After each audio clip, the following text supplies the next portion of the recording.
ఒక్కసారి అందరూ కూడా ఓ వేసుకోండి. జయ హో. డాక్టర్ కటకం భాస్కర్ గుప్తా గారు, డాక్టర్ కటకం భాస్కర్ గుప్తా గారు రావాలి, ముందుకు రావాలి. కటకం భాస్కర్ గుప్తా గారు, తర్వాత అవార్డీ గురుబ్రహ్మ అవార్డు. నమస్తే, గుడ్ ఈవినింగ్ అందరికీ. ఈరోజు జిఎస్సి వల్లూరి ఫౌండేషన్ వాళ్ళు మరి ఉత్తమ న్యాయవాదిగా నాకు అవార్డు అందించినందుకు మరి చాలా సంతోషకరంగా ఉంది. మరి రవీంద్ర భారతిలో మరి ఇలాంటి ప్రోగ్రామ్గా నేను చేసే సోషల్ యాక్టివిటీస్ ప్రోగ్రామ్స్ మరి నన్ను గుర్తించి నాకు ఉత్తమ న్యాయవాదిగా అవార్డు ఇచ్చినందుకు మరి వీళ్ళకు స్పెషల్గా నేను ధన్యవాదాలు చెప్తున్నాను. నాకన్నే కాదు, నా తోటి మాకు మరి మిగతా న్యాయవాదులు వచ్చారు, మిగతా సోషల్ యాక్టివిస్ట్ వాళ్ళు వచ్చారు. సో అందరికీ నా యొక్క స్పెషల్ థ్యాంక్స్. ఇలాంటి అవార్డ్స్ ఫ్యూచర్లో ఇంకా నాలాగా ఎవరెవరైతే సర్వీస్ చేస్తున్నారో అందరికీ ఇవ్వాలని. Thank you. అచ్చా, మీరు ఎలాంటి కార్యక్రమాలు చేస్తూ వచ్చారు? మిమ్మల్ని గుర్తించి అవార్డు ఇచ్చారు కదా. మేము కరోనాలో చాలా హెల్ప్ చేసాము. కరోనాలో బియ్యం కానీ కూరగాయలు కానీ ఇవన్నీ వంచినాము, కరోనాలో హెల్ప్ చేసినాము. అలాగే వచ్చేసి మేము కోర్టులో కూడా కొన్ని జూనియర్ కోర్ట్స్లో కూడా పాపం ఎవరైతే పేదవాళ్ళు ఉన్నారో వాళ్ళకు డబ్బులు లేవో వాళ్ళకు ఉచితంగా మేము వాళ్ళకు సర్వీస్ చేసినాము. మాకేంటంటే సీనియర్ కౌన్సిల్స్ ఉన్నారు, మా సీనియర్ కౌన్సిల్స్ హైకోర్టులో నాంపల్లి కోర్టులో ఉన్నారు.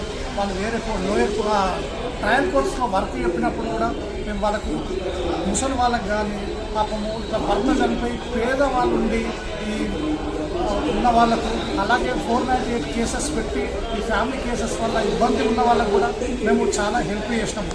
అది కూడా ఇలా హెల్ప్ ఇంకా చేస్తూనే ఉంటాము. సర్వీస్ లెక్క వికలాంగులకు ఉన్న వాళ్ళకు కూడా మేము హెల్ప్ చేస్తాము. ఎన్ని సంవత్సరాల నుంచి మీరు సేవా కార్యక్రమాల్లో ఉన్నారు? ఎన్ని సంవత్సరాల నుంచి?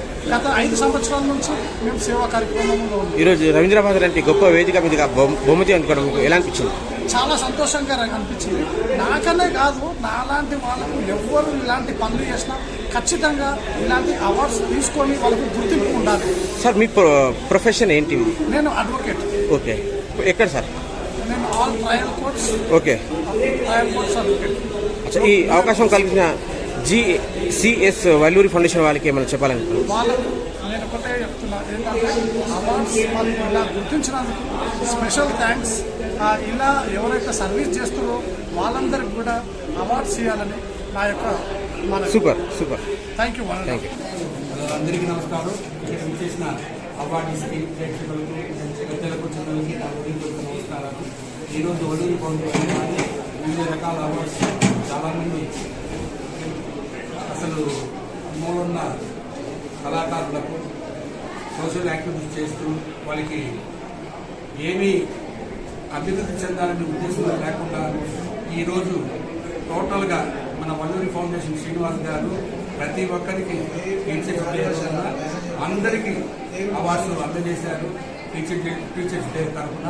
సో శ్రీనివాస్ గారికి ప్రత్యేక కృతజ్ఞతలు తెలుపుకుంటున్నాను. నేను ఒక చీఫ్ గెస్ట్గా వచ్చాను, చాలామందికి అవార్డ్స్ నా చేతులలో ఇవ్వడం జరిగింది. అదేవిధంగా సుమన్ గారిని ఇన్వైట్ చేశాను, ఆయన వచ్చాడు. ఆయనకి చెయ్యి ఫ్రాక్చర్ అయినా నా మాట కాదనకుండా వచ్చి ఒక 15 నిమిషాలు అందరికీ అవార్డ్స్ అందజేశారు. ఇలాంటి కార్యక్రమాలు మరెన్నో జరపాలని మనస్ఫూర్తిగా శ్రీనివాస్ కోరుకుంటూ సెలవు తీసుకుంటున్నాను.